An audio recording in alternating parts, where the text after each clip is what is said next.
Okay, I need to tell you something right up front that is going to sound completely ridiculous. The most American thing ever invented, the chrome-plated, bottomless coffee eggs at 3 a.m. icon that we call the diner, was not invented by a big corporation. It was not born in some slick New York restaurant. It was invented by a broke 17-year-old kid with a basket in 1858. That kid's idea didn't just create a restaurant, it accidentally launched an entire industry, changed American construction technology, and created an institution so powerful that it survived 2 world wars, the Great Depression, and a full-on assault from McDonald's, and somehow came out the other side stronger than ever. You know that feeling when you walk into a diner, sit at the counter, somebody slides you a coffee without asking, it smells like bacon and toast, and you just feel safe, like you belong. There's actual science behind why that happens, and it all goes back to that kid with a basket in 1858. Stick around.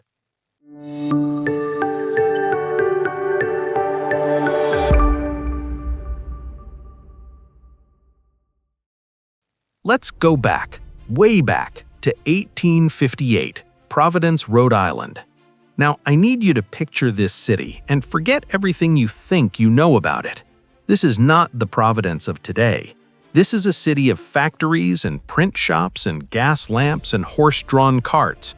A city that runs on the labor of people who work while the wealthy sleep. His name was Walter Scott, born November 28, 1841 in Cumberland, Rhode Island. His father was a lawyer named Joseph, but Joseph died when Walter was young. And by the time Walter was 11 years old, he was already out on the streets of Providence selling candy, fruit, and newspapers just to help his widowed mother keep the lights on. Fast forward to 1858. Walter's 17 now. He's working nights as a pressman and typesetter at a Providence newspaper. Basically, he's the guy physically running the printing press. Long shifts, late nights. And here is a problem that nobody in 1858 had figured out how to solve. Restaurants closed at 8 p.m. Every single one of them. Restaurants in 1858 were formal establishments. They were for the wealthy. They shut down early because wealthy people went home early. But the night shift workers, the printers, the laborers, the guys hauling freight while the city slept, they had absolutely nothing. If you got hungry after 8 p.m. in Providence, you just stayed hungry. So Walter does what he's been doing his whole life. He improvises.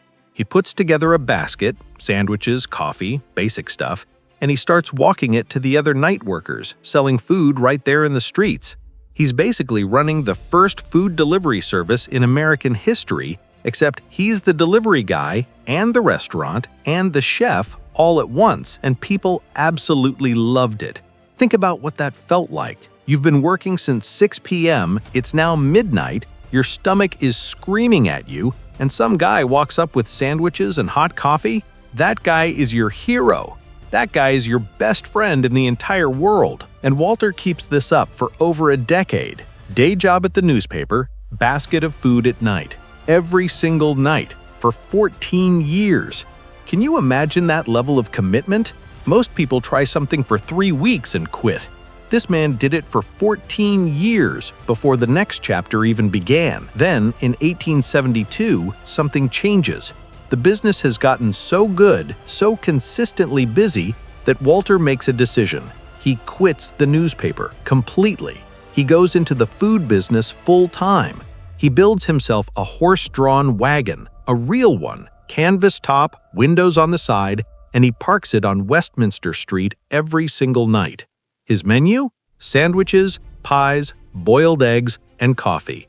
No frills, just real homemade food for working people who had nowhere else to go. And what I want you to understand is that what Walter Scott did wasn't just entrepreneurial, it was genuinely radical, because restaurants in the 1870s were for wealthy people. Regular working-class people just didn't eat out. That was not a thing. This was America before the working class had a place at the table. Literally.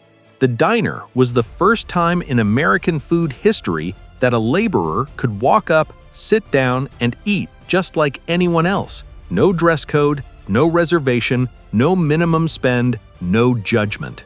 Walter Scott didn't call it a revolution, he was just trying to make sure people didn't go hungry. But that is a revolution. And here's the thing I keep coming back to with Walter Scott's story.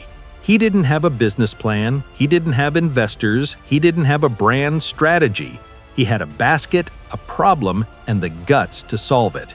And 150 years later, every single diner in America is still solving the exact same problem he identified on that street corner in 1858. That's wild. He didn't know he was inventing an American icon. He was just making sure the people around him didn't go hungry. And I think that's one of the best things I've ever learned about where something great came from. Not ambition, not strategy, just someone seeing a problem and deciding to fix it. Actually, hold on, I want to stop here for a second and ask you something.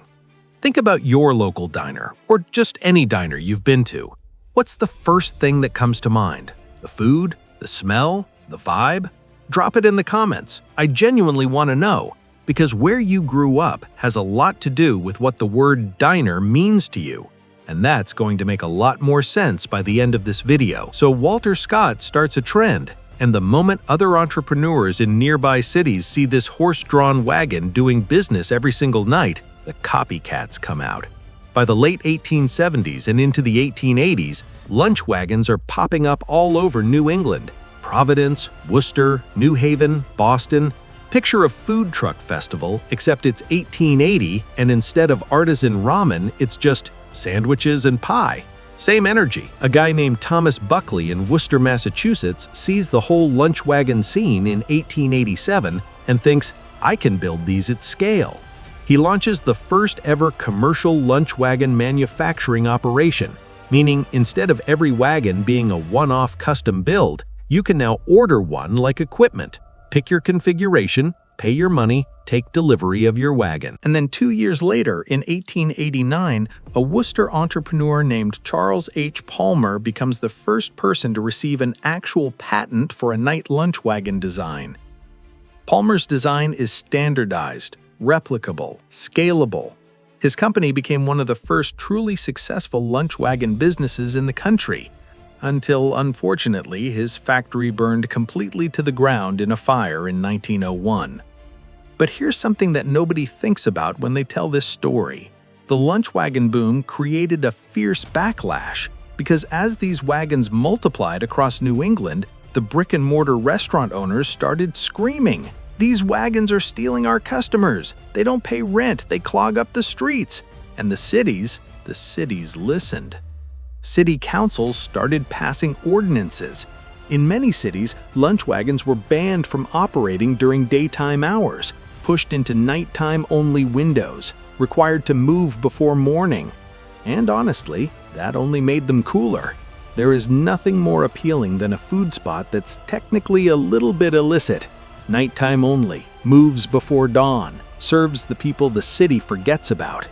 That's not a restaurant, that's a legend. And the real solution to the city ordinance problem came in the early 1900s. Entrepreneurs started asking, what if instead of a wagon that moves around, we just take the wagon off its wheels and make it a permanent building? What if instead of a vehicle, we make it a structure? And from that one idea, one simple pivot, an entire industry explodes. By the early 1900s, 3 manufacturing companies would emerge that would completely change what a diner looked like, and honestly, what America looked like. The first was the P.J. Tierney Company out of New York, the second was the Worcester Lunch Car Company in Massachusetts, and the third, the one that would become the most dominant force in the entire industry, was the Jerry O'Mahony Company out of New Jersey. Let me tell you about Jerry O'Mahony, because this guy is a character. Jerry O'Mahony was born in 1912 in Bayonne, New Jersey. In 1917, he and his brother Daniel and a business partner named John Hanf built a lunch wagon together, their first one, and sold it for $800 to a restaurant entrepreneur named Michael Griffin, who put it to work at a transit station in Hudson County, New Jersey. $800. That is the transaction that launched what would eventually become the most prolific diner manufacturer in American history. And just 5 years later, in 1917, the Jerry O'Mahony Diner Company was officially in business in Elizabeth, New Jersey. The company motto? "In our line, we lead the world." And they weren't wrong. By the time the O'Mahony Diner Company closed in 1952, they had produced over 2,000 diners. 2,000, prefabricated in their factory in Elizabeth, New Jersey, built, loaded onto flatbed trucks, shipped to locations all over the country. You ordered your diner the way you ordered a piece of equipment. It arrived built. You found a lot to put it on, and you were open for business. And now here's the question everybody always asks, and I mean everybody. Why do diners look like train cars? People assume it's because they were literally old dining cars pulled off the railroad tracks and converted into restaurants. And that is not exactly right, but the real answer is actually way more interesting than that. The early wagons and diners were built to road transportable dimensions: long, narrow, rectangular. That shape came from the practical reality of getting the thing from the factory to the site on a truck. But here's the layer underneath that. The diner manufacturers leaned into the train car look on purpose, because in the early 1900s, train travel was the height of glamour. The dining car on a passenger train was the aspirational eating experience. So if your diner looked like a dining car on a train, it told the customer you're not just eating fast food out of a box, you're going somewhere. You're part of something modern. That was intentional brand positioning, marketing genius, a full century before anyone even coined the phrase brand identity. These guys figured it out with stainless steel and rivet guns. Okay, now we hit the 1930s and 40s, and this is where diners stop being practical and start being iconic. An architectural movement called Art Deco has been sweeping across the Western world since the 1920s. Streamlined shapes, geometric patterns, bold angles, chrome and glass. Think of the Chrysler Building in New York, that gleaming spire-like skyscraper with the stainless steel eagles. That is Art Deco. And the diner manufacturers did not just embrace Art Deco, they ran straight at it. Companies like the Kullman Dining Car Company of Newark, New Jersey, and Paramount Diners of Oakland, New Jersey, started building diners with full stainless steel exteriors, mirror finish panels that caught the sun and announced their presence from 100 yards away. Inside, Formica countertops in bold colors, white ceramic tile, neon accent lighting. But here's what I want you to understand. The chrome wasn't just about looking cool. The gleaming stainless exterior was a deliberate message to every single person who walked past. This place is clean. This place is modern. This place is safe to eat. Because in the 1930s and 40s, food safety was a legitimate public concern. People were genuinely anxious about restaurant hygiene. Paramount Diners, which came into business in 1932, was the first company to offer a completely all stainless steel exterior, and they patented a construction method called split construction, a modular building technique that made it faster and cheaper to assemble prefab diners on site. That split construction method, by the way, is still used in the modular building industry today. And Kullman took the technology even further. Over the decades, the expertise they'd developed in precision prefabricated building, learned entirely from manufacturing diners, was eventually applied to hospitals, schools, and commercial buildings. By the 1990s, they'd rebranded as Kullman Industries. The technology that helps build hospitals today has a direct line back to the chrome lunch counter. Think about that. And one more thing about the design that I think gets overlooked. The diner was the open kitchen before the open kitchen was a design trend. Everything made right in front of you, right there behind the counter. You could see every single thing going into your food. No backroom mysteries, no hidden preparation. That radical transparency traces all the way back to Walter Scott's open-sided wagon on Westminster Street in 1872. And then, the 1950s. World War II is over, the soldiers are home, the economy is booming harder than it ever has, the suburbs are exploding outward from every major city, and Eisenhower's interstate highway system is stitching every corner of America together with 41,000 miles of new highway. The diner is everywhere. And for the first time, it is truly everywhere. New Jersey alone, which had become the undisputed manufacturing capital of the American diner, has more diners than any other state in the country. That is still true today.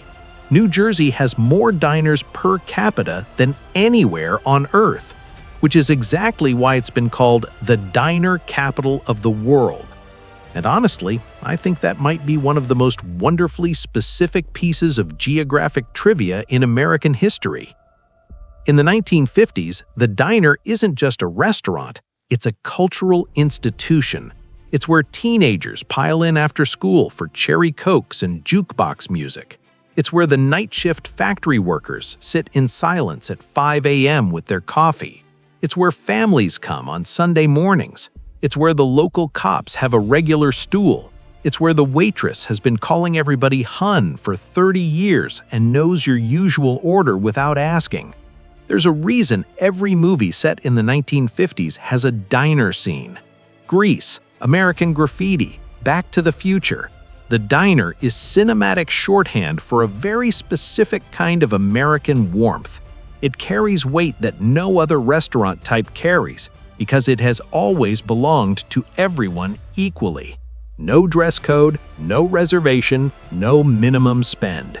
You come in, you sit wherever, someone gets you a coffee before you've even opened your mouth.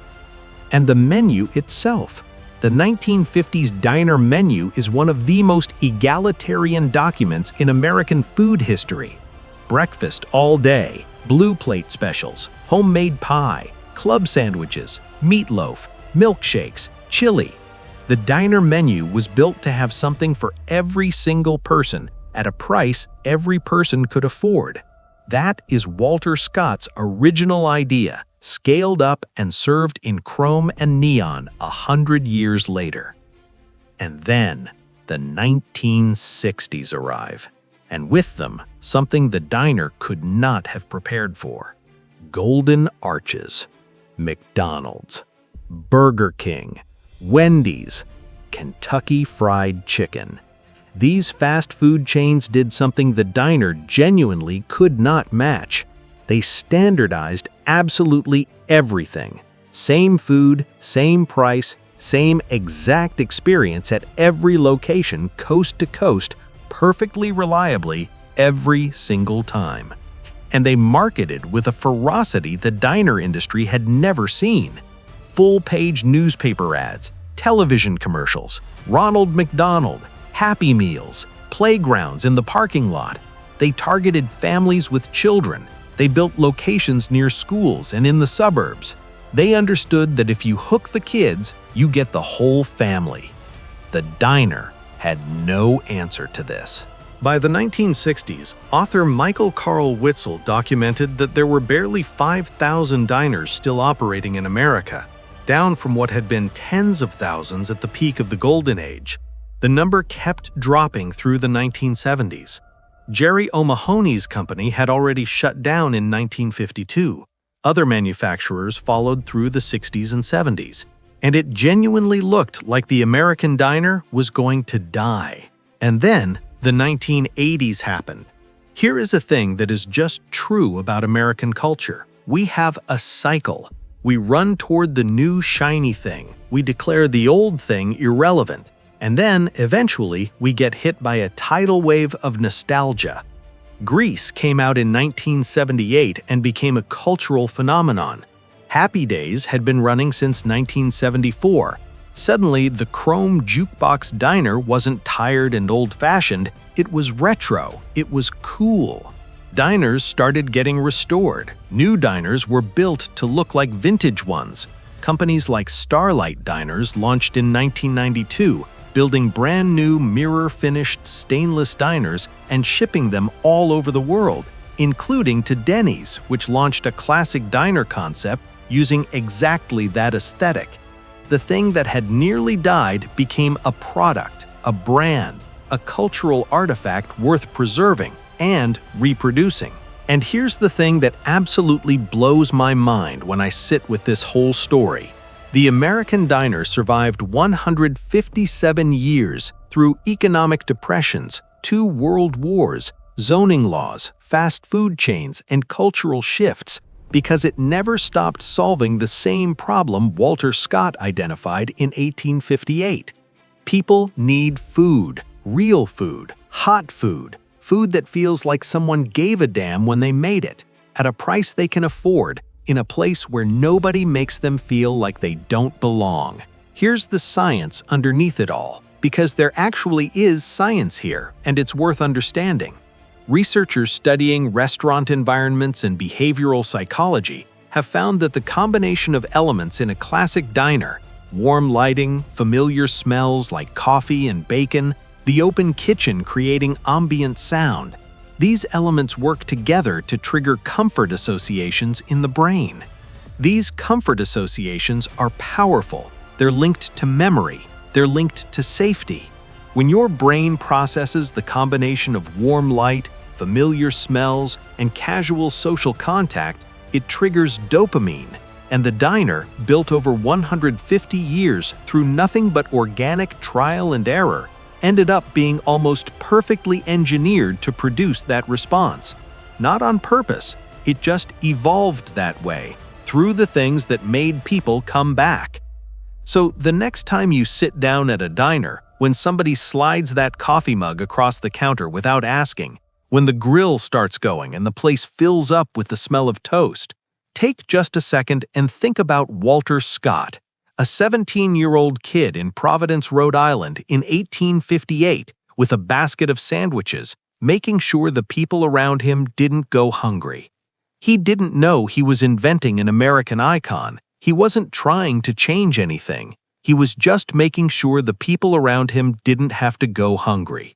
And 167 years later, that's still what the diner does. That's still what it is. And I think that is one of the best origin stories in American history. Now, if you thought the diner story was something, wait until you hear the origin of the American roadside motel. That history involves Prohibition, the rise of the automobile, and one family that accidentally built an empire that changed the way America travels forever. That video is coming soon. But for now, if this gave you something, share it with one person. Subscribe if you haven't, and drop your diner order in the comments. I'll see you in the next one.